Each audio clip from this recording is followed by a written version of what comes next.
Hello everybody, I am John Johnson with Channel 10, reporting to you live in my living room for our Christmas Eve broadcast of the show. We are failing pretty hard financially right now, so we had to make some studio costs. Some of you may be asking where Ron Jacobs is. Well, to answer that question, we have no idea. He kept yelling something about Tom Cruise and said he was flying out to LA, which took away half our budget. So I will be temporarily taking his place. Now let me cut to our co-host, cult member number 1. Thank you, Ron. On the broadcast tonight, we have the constantly rising debate whether or not Santa's weight loss journey could cost the big fella his career. Second more, we have later on coming up the discussion and the reliability of his sleigh. Back to you, Ron. Ron's not here, but thanks cult member 1. Let's hand it over to cult member 2 with the weather. Well, Ron, it looks like the weather outside is frightful. With snow coming in later tonight, and for the holiday season, we welcome it. So as the kids would say, let it snow, let it snow, let it snow. Back to you, Ron. Once again, I'm John, but real funny one there, cult member 2. Real knee slapper. Sounds a bit windy out there, so stay safe. Alright, now let's have a look at politics. I'm standing here looking at them, and I'm just thinking to myself, man, this would be a terrible conversation to have at your family's dinner table this holiday season. So if it were me, I'd keep that to a bare minimum. Alright, this has been the Channel 10 Holiday Recap. I'm your host, John Johnson, signing off.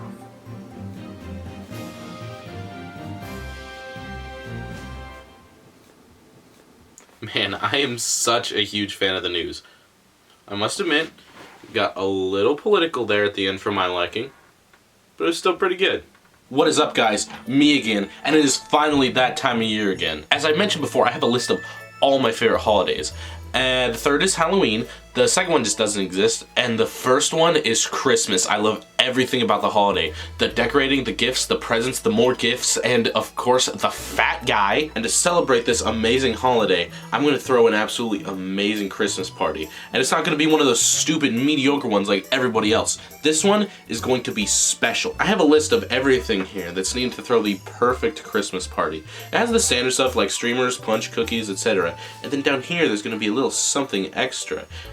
But don't you fret, because I already know what that's going to be. Think about it. What is the one thing that everybody who enjoys playing video games enjoys doing? That's playing video games, and that is what's going to make me stand out from the rest of them. See, I'm thinking if I have video games at the party, then that'll make more people show up and make the turnout better, and thus making more people remember it fondly, making my party more special than everybody else's. I just gotta figure out what that game is gonna be. The party game genre, games made specifically for multiplayer fun in large groups of people, aka exactly what I need for my party. Of course, one of the main choices would obviously be the game franchise that kickstarted the traditional game board style of party games, Mario Party. Only problem with that though is that the only one I have is Mario Party 8, and while I like that one, a lot of people don't, so maybe not the best choice for my party. There's always a car racing game like Mario Kart, but of course there's other ones like Crash Team Racing. Now that's a fun time. Sure, there's a lot of Mario Kart like elements, but it has enough of its own unique charm to it that it can stand out on its own pretty well. But then there's one of these licensed car racers, but again, I want this party to be fun. But then there's Smash Bros, but then that begs the question,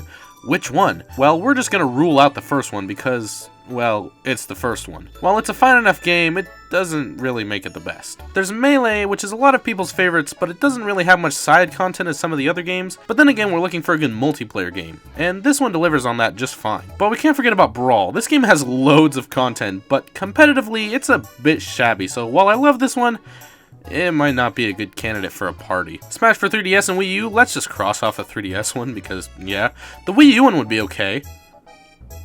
If Smash Ultimate didn't exist, because this would be the perfect party game. So many cool characters, courses, a fuck ton of music, a little weak single player wise, but that's not what we're looking for right now. This is the perfect party game. If G.I. Joe Operation Blackout didn't exist, this is what we're gonna play. Alright, now that that's settled, I think it's finally time to start inviting people. Please leave your message after the tone. What is up, guys? Me again, and you're all invited to my super awesome Christmas party at my location starting right now, and I'm expecting everybody to show up. Hey, you're not everybody. You didn't actually expect everybody to show up, did you? I literally said I expected everybody to show up. But you live in a different state now. It doesn't matter where in the world you are, it's nice to at least stop by. Stop by, it's like 12 hours. Exactly. Thank you. Dude, what does that Dude, even... I heard that you had G.I. Joe Operation Blackout here. Yeah, and that's what's gonna make my Christmas party different from every other Christmas party you've ever been to. Well, dude, with such a lame turnout, I really hope you're right. Alright, y'all, take a seat, get yourselves nice and cozy, and we'll get this party started. How is this a party? It feels more just like hanging out. I've got soda, and I was expecting more people to show up. Dude, what's taking you so long? I don't know, the console's not taking the disc. Oh, try blowing into it. Oh, right, thank you.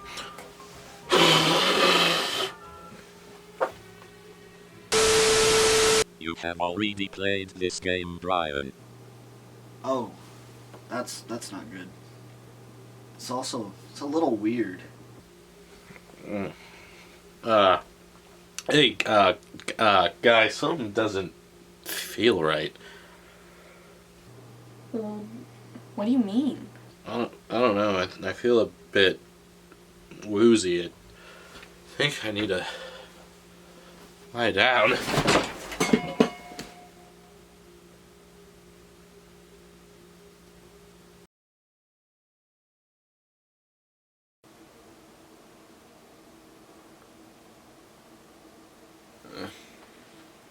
Ugh. Uh-huh. What are you... Hey, wait a second. You're the ghost that was gonna make me play Sonic Forces. You still should, but not right now. You have another task. Ugh. Can we do it in the morning? No, we have to do it now. Ghosts are nocturnal. Exactly, so that means you'll just leave me alone. Silence! I told you in April that you needed to play more games, and you didn't play the games given to you, so you're going to do this right now. God, you know, you're kind of a buzzkill, dude, honestly. By sunrise, you will have played all of these games that have been doing nothing but collect dust on your desk for the past 2 years. Do that, and I'll allow you to play G.I. Joe Operation Blackout for your silly little get-together. Oh God, no. No, you don't mean... The 7 deadly games, as I like to call them. A more familiar name is the game sitting on my desk for no reason other than the fact that they are atrocious. Looney Tunes Acme Arsenal, an action-adventure puzzle game with Looney Tunes characters and a gritty-ish, starkish art style. Disney Infinity, one of those Toys-to-Life type games that were popular back in the day with, well, Disney characters. Cartoon Network Racing on PS2, a Mario Kart ripoff with Cartoon Network characters. PlayStation All-Stars Battle Royale, a Smash Bros. Ripoff with PlayStation characters. Rayman 3D, Rayman 2 on the 3DS in the worst way possible. Shrek on DS, a Shrek platformer. And, oh God, that game. Yeah, that. So what happens if I just don't? The world will crumble in on itself, and the universe will cease to exist. That's a bit extreme. I also have 3 acquaintances who will be helping you achieve this mission. My ghosts of Christmas Past, Christmas Present, and Christmas Future.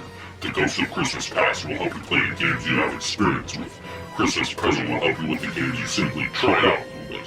And Christmas Future will help you with the ones you've never even touched. Okay, well, not to criticize or anything, but it sort of feels like you're crossing some sort of border between plagiarism and parody there. Begin!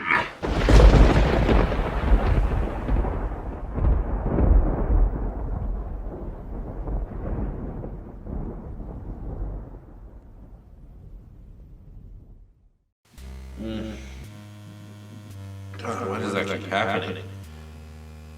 Where am I? This is the room where it all started. Well, sort of the room. Sort of like a dream version of the room, like kind of like a green screen. Okay, wait, are you one of the plagiarized ghost characters? Sort of. I'm a ghost rendition of your past self, aka the ghost of Christmas past. Cool. So what awful experience are you gonna make me hate? Disney Infinity, Rayman 3D, and Shrek on DS. Okay, wait, so which ghost are you? Christmas past! I'm literally a manifestation of your past self. You need to listen better. The ghost said, like literally 2 seconds ago, that the ghost of Christmas past was gonna help you play the games that you have prior nostalgic experience with. Okay, well, let's give her a go. So the first one on the list we have Rayman 3D, a port of Rayman 2 and a launch title for the 3DS. And also I've never played Rayman 2 on original hardware, so this is my only experience with the game, and honestly, I don't know how to describe it, but something about the game always felt off. I don't know if it's just the game's age or the fact that it's ported to the 3DS, but controlling the game always gave off the wrong vibe. In general, I think Rayman 2 shows a bit of age in it. Like, it's not a perfect game by any means, but it's definitely not bad or the worst thing you could play. It can be pretty fun at times. The game overall is super short though, about 7 hours, so you can beat it in less than a day. I don't really have much to say about this one. Fine enough game, but probably not one I'm ever gonna play again. Wow, Rayman 3D seems like a classic example of a game that was pretty good for its time, but after being converted to a new console, it ended up not being so great. God, you know, you're right. This truly has been an adventure. I've really learned my lesson. I'm gonna go back to sleep. Thanks for showing me the way, Ghost of Christmas Past. Nice try. Damn it! Okay, so next up we got Shrek on the DS. Do I even need to review this one? It's based on Shrek Forever After, the last movie in the Shrek franchise, and I actually have quite a bit of history with this one. I actually got it the year the movie came out, and there was a bunch of promotional stuff going around, and I had just gotten a DS and was allowed to pick one game from the shelf.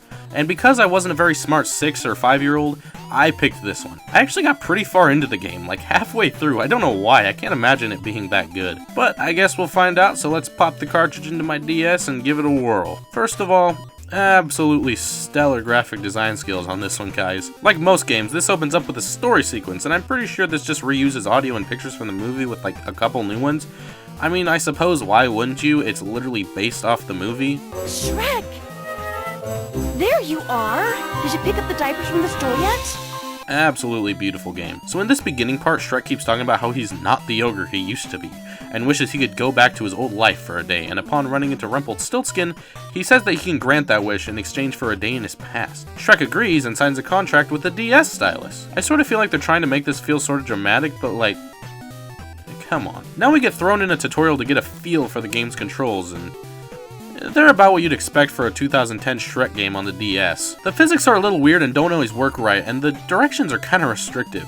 It's not the absolute worst, but very, very far from the best. Like, it's far from a masterpiece or anything, but this was one of my childhood games. I actually used to play this and not hate it, so I have a little bit of a connection to this game, but dude, it is pretty atrocious. Okay, so next we got, what, Disney Infinity? Okay, so this is the game in the Toys to Life genre where a game had special little figurines with NFC readers on them. So you would take the toy and scan it into there, and bang, the character would appear on the screen and you could, you know, play the game. It was a type of game that used to be pretty popular, but eventually faded out into basically nothing. Personally, I think it got popular with collectors, and then as more and more companies started making them, they just felt overdone and not as fun to mess around with anymore. Weirdly enough, the only Toys to Life line still up and running are Nintendo's Amiibo, but that's its own conversation for another time. Anyways, me and my siblings got into the trend with Disney Infinity, and when we got it for Christmas one year, we set it up, played it for like a week, and then it just sat collecting dust for all eternity. But in light of recent events, I think it's time to pick it up and give it another chance. I actually really like the way the game opens. I think having you walk into a world that's being created as you wander through it with little Disney characters popping up is honestly really charming. You play as this little glow for the first part, and it slowly transforms into all the little characters and stuff the game shows off. It's kind of neat. So the main idea of Disney Infinity is that it's a toy box game. You just sort of place things around and play with stuff in this little hub. It's kind of fun for a while, but it gets boring kind of quick. The main novelty with them is that they're real-life figures that come to life in video games. Now, the default game comes with solely Captain Jack Sparrow and Mr. Incredible, but you can buy other sets of toys that have their own little story adventure type thing within them, but that costs more money. Honestly, I can really see why this genre of game died out. It's kind of cute for a little while, but eventually it just gets boring. Even if you're a collector, there's only so much fun you can have with these, so it's probably for the best that they're not around anymore. Congratulations! You've successfully completed 3 of the 7 games on your desk. Yeah, I don't really know why. I didn't really care for them that much. See, it's not about liking them. It's about gaining the experience. It's about playing the games that you own, and not having to wonder if you like them or not. And also, a hint of saving the world. Yeah, but I kind of had a hunch I wouldn't like them, so that's why I, never played them. So...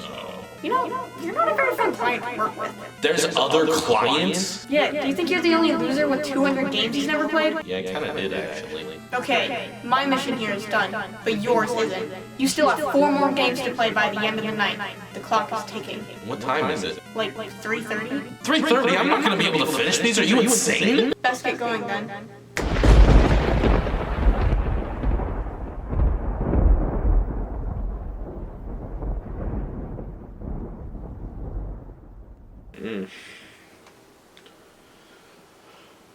Well, at least I'm back in my room.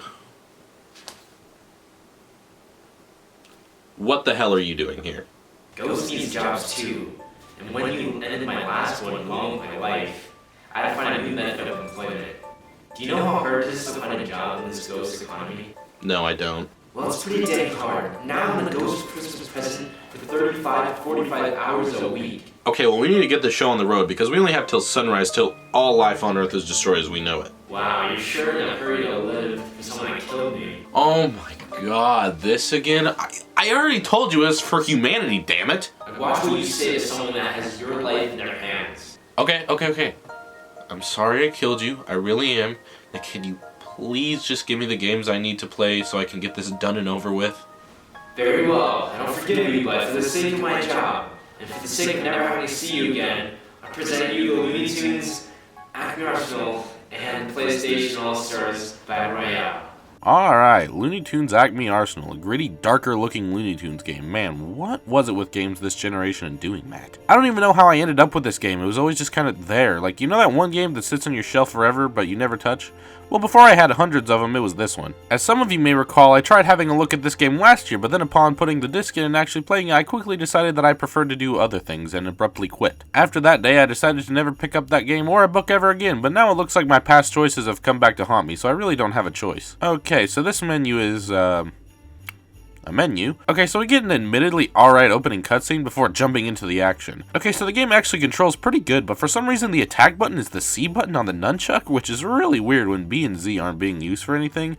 It's really not right. You could shake the Wii remote to attack, but it's really delayed and doesn't even work sometimes. Your 2 attack options are air or just regular, and I could not for the life of me hit an enemy with a regular attack, so I always just resorted to the air one. And my god, the camera angles in this game are terrible. It made it so hard to play. For God's sake, this game seems to think just throwing enemies in your face is difficulty. Honestly, while I don't think this is the worst licensed game you could play, there are some good things about it for sure. There's more bad that I could say about it than good. Okay, wait. I'm a little bit confused. Like, this is a PlayStation crossover game, and it sounds so cool. How can it be bad? Hey, don't question me, okay? This is my show, alright?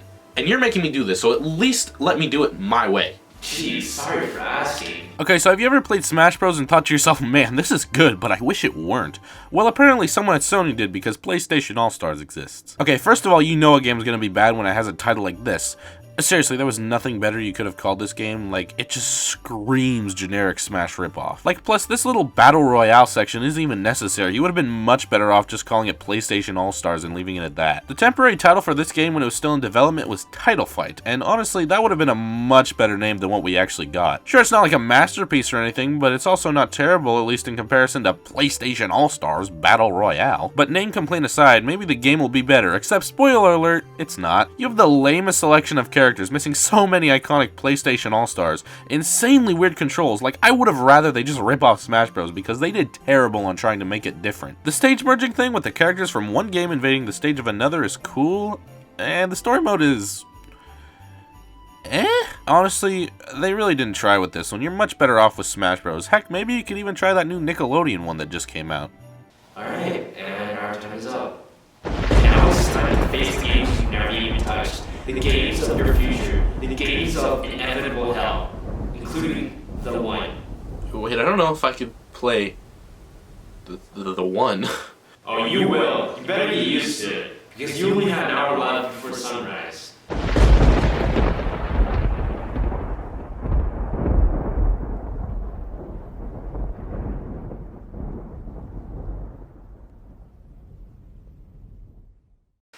Oh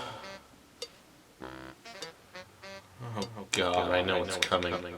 Yeah, you know what you're about to play. Jesus! Oh my God, you scared me. A little more warning next time, please. I am the ghost of Christmas future. Yeah, I know who you are. I've been dealing with this all night. Okay, well, you have an hour to play the games on my desk that I've never even touched before because the future or whatever. Yeah, I know. You guys are acting like I'm gonna forget that the fate of the world is in my hands or whatever. I know what to do. Okay, well, if you're so smart, why didn't you just do what you were told in the first place to avoid this whole mess? I didn't think it was actually gonna happen. I thought the ghost was fake. It was April Fool's Day, for God's sake. Well, you should have taken it as a sign when an actual ghost was threatening you. You know, that's fair. Okay, so you are aware that along with Cartoon Network Racing, you're gonna have to play... Wait, no, just don't even say it. Just let me play this one first. Oh God, this sucks because I know what's coming next, but so Cartoon Network Racing on the PS2, a Mario Kart ripoff featuring, yep, you guessed it, Cartoon Network characters. I guess the only thing really worth noting about this game is that because it's slightly older, coming out in 2006, there obviously aren't any modern Cartoon Network shows featured in here. I know that's kind of a no-duh thing, but I just find it neat because there have been a lot of defining shows to come out on Cartoon Network since 2006. And look at, say, a Cartoon Network Battle Crashers on the Switch. And none of the characters were around during that time, but I would still define at least most of these as iconic characters of Cartoon Network. And that's kind of neat. But anyway, let's jump back into Cartoon Network Racing here and see how it turns out. Okay, first of all, I love the little cartoon sounds that play on every action with the menu. It's so fitting. Okay, so we have an interesting way to pick characters. You pick the garage with what show your character is from, and then you pick a character from that show. Honestly, not the most functional way to do things, but I admire them for trying something new. And we also get to pick a co-driver. I'm sort of guessing this was trying to emulate Mario Kart Double Dash. It was around the same generation after all. Okay, now while this map selection is really cool looking with all the Cartoon Network related worlds in it, holy hell is it a pain to navigate through. Okay, first thing I notice, holy shit, they really did just rip off Mario Kart Double Dash with this one. God, this controls terribly too. Taking turns is so hard and the drifting is all automatic, so it's completely up in the air whether you'll turn too hard or not. Also, if you do something as simple as hit a wall or another player, you swerve way too much. Like, they exaggerated the physics just way too much. And my God, there are items everywhere. This is a disaster. Okay, I've had enough. I think I'm ready to form an opinion. This game, while it has charming little fan service elements to it, has gameplay that is super unenjoyable. Like, it's not unplayable or anything, but it's just not fun, which is more than I can definitely say for some licensed games, but there are definitely some that have done better. Okay, I've done it. I've played 6 of the 7 games on my desk. Isn't that enough? Can't you just let me get away with that? I'm afraid it doesn't work like that. But why? And that leads us to tonight. Brian, if you don't play this game in the next 20 minutes, everything you know and love will cease to exist. God, 20 minutes? Fine, I'll do it. Just give it to me. Okay, so the final game is the one I've been putting off the most. I didn't think it would be so bad to look at. I tried playing it off as a fun mystery at first. A mystery game that will compromise later. Then it just kept haunting me. No matter what I did, it was still there, just looking at me menacingly. It all started when I was roaming around my grandpa's basement one day, expecting to find nothing more than just old movies. And then I found it. It was an old video game on the PC. I had never heard of this game before. Where did it come from? Well, to be honest, it was kind of hard to find any history on it. The game doesn't even have a Wikipedia page.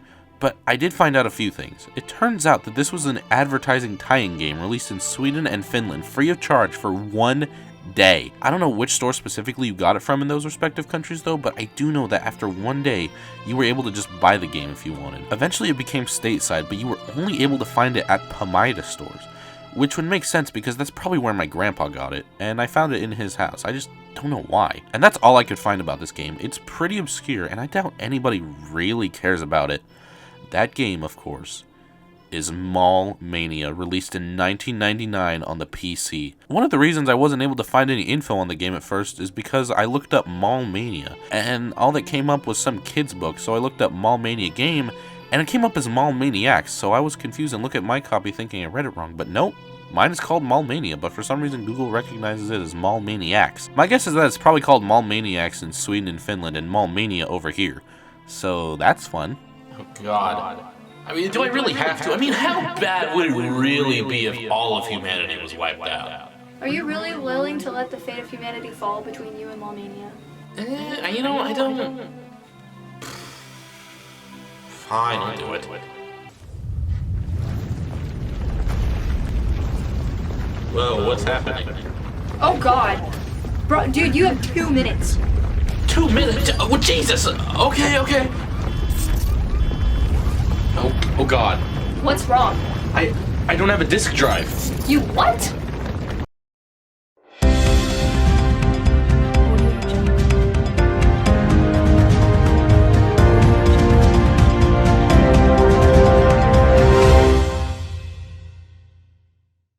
Hello, I'm John Johnson, reporting live from the very room where we are getting word that the entire planet's being completely destroyed. I have no idea why, but cult member 1 is on the scene with the latest. I don't know, man. I kind of showed up to this party and, like, this dude, problems follow him everywhere he goes. And obviously something went wrong. It always goes wrong. And, I don't know. It's just something crazy happened this time. Alright, well stay safe out there, cult member 1. We're rooting for you over at the station. Now let's cut over to cult member 2 with the weather. Looks like we're dealing with severe collisions of the entire world. There seems to be more action going on through the Midwestern United States and modern action through other parts of Northern America, and some lighter action in other parts of the globe. However, that is expected to change within the next couple of minutes, where the severity will spread to the whole planet and we will all inevitably reach our eternal doom. Back to you, Ron.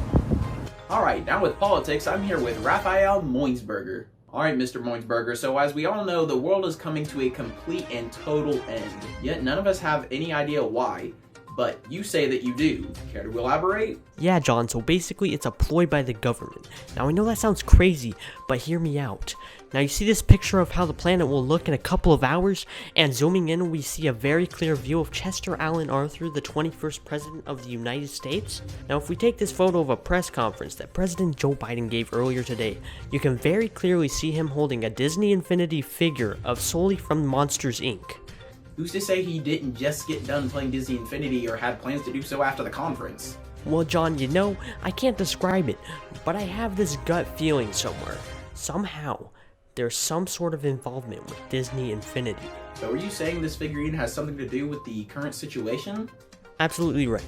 Thanks for having me. Makes sense to me, Rafael. Thanks for coming on and explaining the very real and very true story to our viewers. After all, we're a news outlet, so there's no way we could ever get anything wrong. I don't have a disk drive. What am I supposed to do? I don't know. I honestly don't know. I mean, come on, there's gotta be something I can do. It cannot just end like this. Honestly, I think this might be it. No. I've played all these other games, okay? You cannot just come into my house on Christmas Eve and tell me I have till sunrise to form an opinion on 7 games. I can barely form an opinion on 1, and now the world is just gonna end like that? You were being irresponsible. You were stalling, you were making fun of people, you were making fun of other ghosts. You know, not everything is just gonna end with this quirky little joke and everything works out in the end. Sometimes the end is just the end, and that's okay. Sorry you couldn't save the world, but nobody could do it. Not me, not the other ghosts, nobody. Just you. So this is it, huh? Yeah. Well, before the world ends, can I ask you something? Sure. What's gonna happen to, like, you and the other ghosts?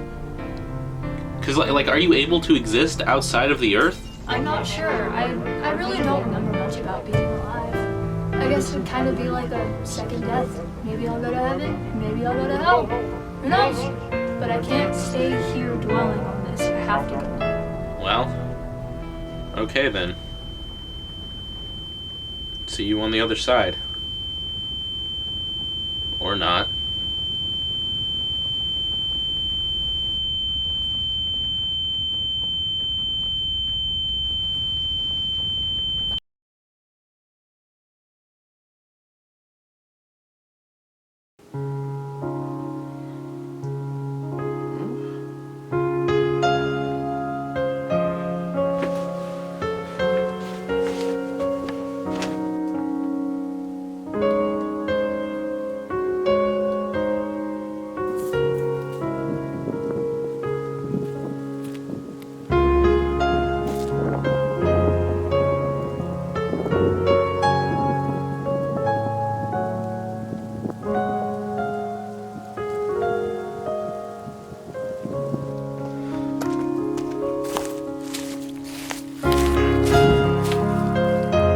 So this is death, huh? Just floating in the middle of space on a rock with your house on it? This is nothing like what people made it out to be. If you ask anybody, like, on Earth, what they would have thought death was like, nobody would have said this. It does kind of suck that everything humanity's ever built up to was obliterated in the matter of, like, not that long, all because of a shitty 1999 PC game about shopping. But what can you do?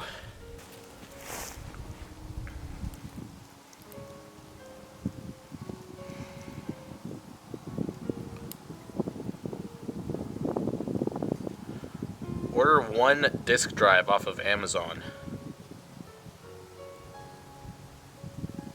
Here's what I found. Screw it. I'm dead anyway. Got lots of time on my hands. Might as well finish what I started. So opening up, we have all these companies transitioned by Comic Sans font. Epic. Next up, we get to pick a character, and boy howdy, these are characters, alright. Getting that out of the way, we're transported to a Pamida mini mall where we have to try and find all these products before everybody else. You can help achieve this by pushing people's carts away from them so they have to go after it, thus slowing them down, much like a race but with grocery shopping. Of course, everything here is stuff you were able to find at an actual Pamida store, which means that Pamida took an obscure Swedish game, added product logos to it, and used it as product placement.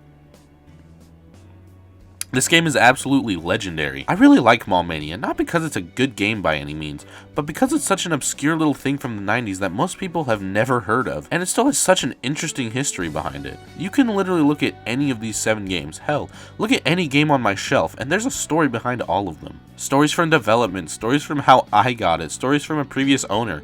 They all have their own little place on the shelf, good game or not. And I think that's really special. Huh. So that's it. That's all 7 of the deadly games that have sat on my desk for the past 2 years.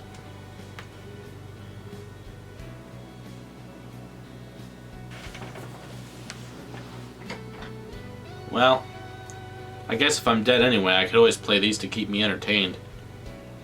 You know, the Ghost of Christmas Future was wrong. I may have messed up a little bit, and I may have ended the world, and I may not be a super happy ending. But I could always end on a witty joke. Nat games are absolute trash.